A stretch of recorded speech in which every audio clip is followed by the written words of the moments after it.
If I don't try, I can't fail, is one of the biggest lies that we tell ourselves. And I just realized that I've been telling myself that for a very long time.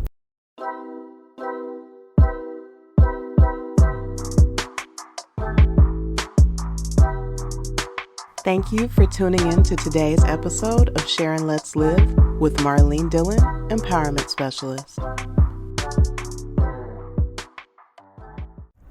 So I was listening to Abraham again.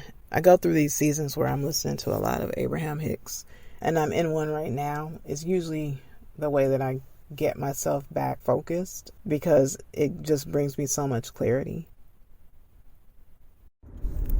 If I don't try, I can't fail, is one of the biggest lies that we tell ourselves. And I just realized that I've been telling myself that for a very long time.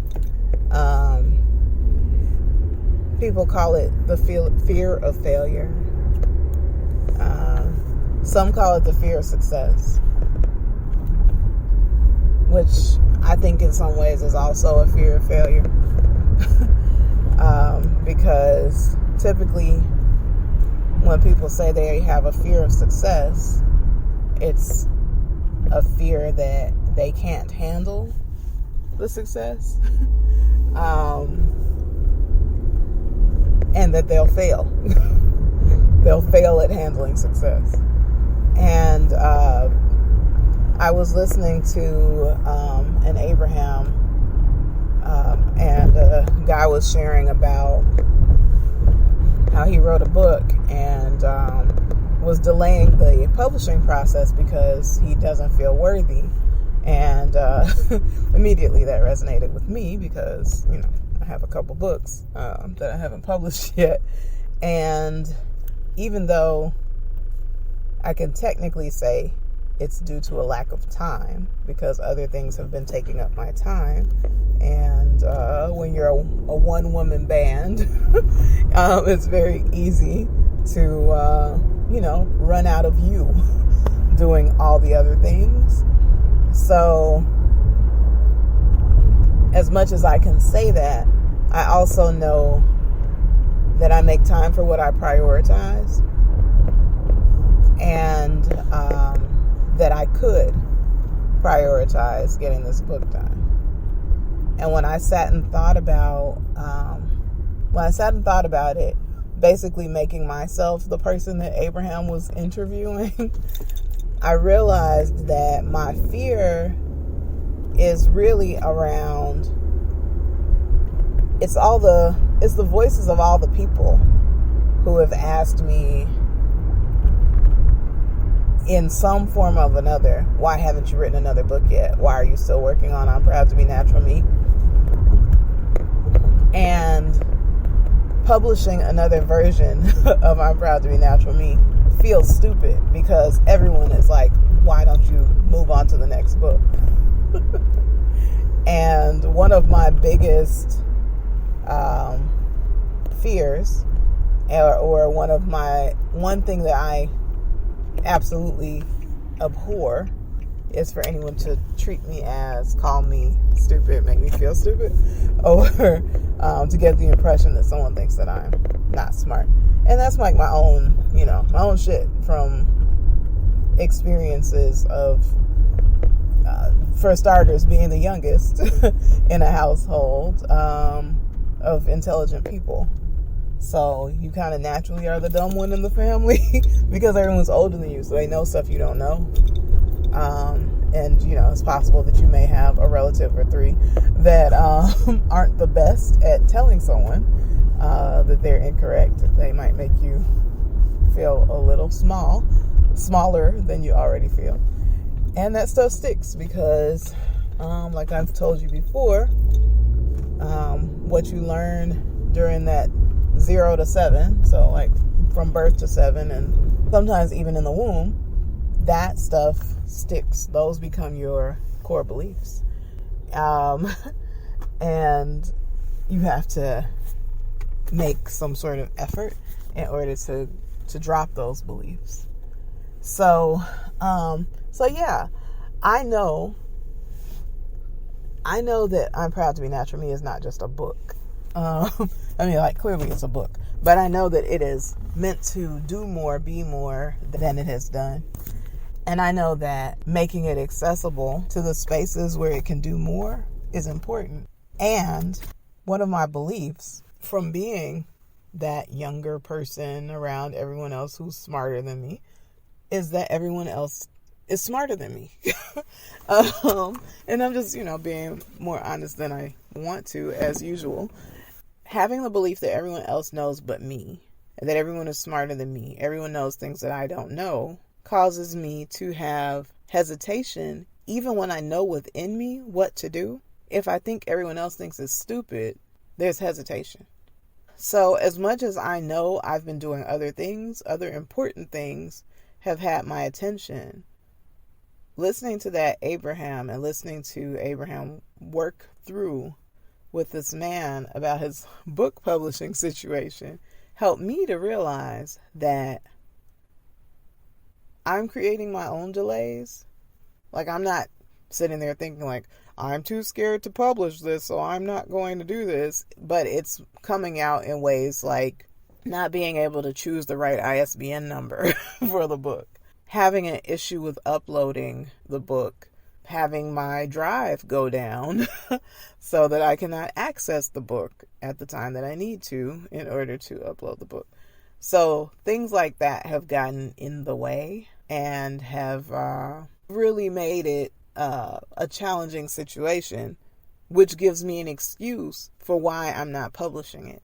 When in actuality, not doing anything is a failure in a sense, because what I need to be doing, the whole goal of the book, that I want it to be in the hands of children all across the world, and publishing the book through this platform, through this distribution channel, gives me that opportunity. For me to keep delaying that is creating a failure. I'm failing at the real goal because I'm not giving it an opportunity. Because there's always that part that feels like if I don't try, then I can't fail at it. If I don't put it out there, then I don't have to deal with the pain of, wow, I went through all that. I did all that work and it's still not selling. No one knows about it. No one is buying it.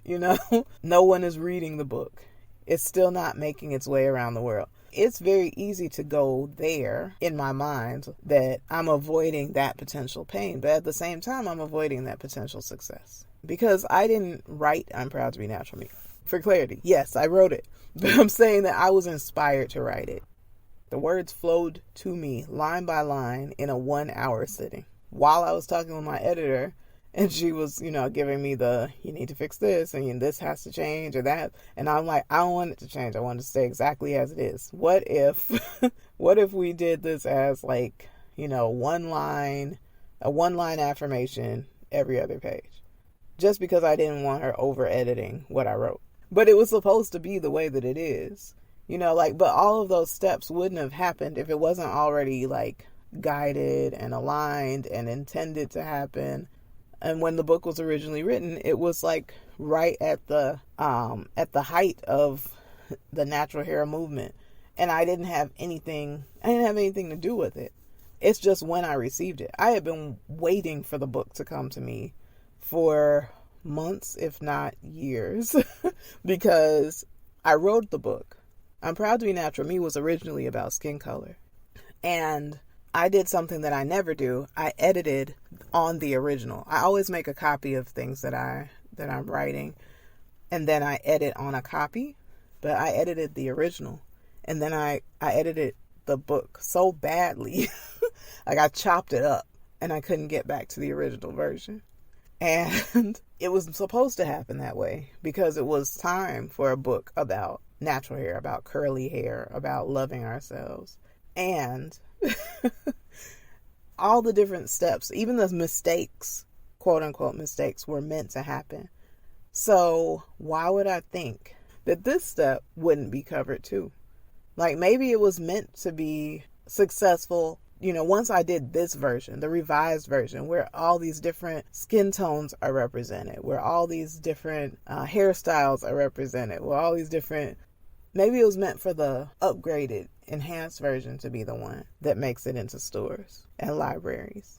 I mean, technically, the original version is in like 16, it might be 14 now, Chicago Public Libraries. But still, I wanted it to be in every city in the world because it's a powerful message about loving ourselves. And it's just a part of our beauty story. It's not the whole story, but it's a part of us, And, and I wanted children to be able to accept themselves because it's very obvious that there is a very narrow standard of what beauty looks like. And I'm really grateful that, that I, along with many other authors and illustrators and, movie people, have broadened the spectrum of beauty. And now it's not a rare thing at all to see people with curly hair, but it was 10 years ago. It was 15 years ago. It was 20 years ago. It was when I originally wrote the book. I can remember when I returned natural, stopped putting chemicals in my hair to straighten it, that there was only one natural hair website. Now, I can't even imagine how many, if you Googled natural hair, how many websites and links would pop up. And that's a beautiful thing. But it wasn't like that when I first returned natural. People were in awe watching me walk down the streets of Chicago with this gigantic afro. But I had chosen to embrace who I naturally am. And I wrote this book so that children don't have to feel like their beauty is less valuable than what the mass media and others, even their own family members, who've come to hold those beliefs because of, various forms of indoctrination, that they can still love themselves, that they can come to that conclusion. And I'm just grateful that I was listening to Abraham today at the time that I was about the topic that they were talking about because it resonated with me so deeply. Anyway, this is Marlene Dillon Empowerment Specialist, author of I'm Proud to Be Natural Me. Have an amazing whatever time of day it is for you. Blessings. To learn more about me, Marlene Dillon Empowerment Specialist, please visit mdillondesigns.com. There you can find more podcast episodes. You can read my inspirational blog. You can check out my online store of personalized gifts featuring the characters from my empowering children's book, I'm Proud to Be Natural Me. You can find parenting resources, including my online communication course, Healing Our Families, Healing the Parent-Child Relationship. Please follow and share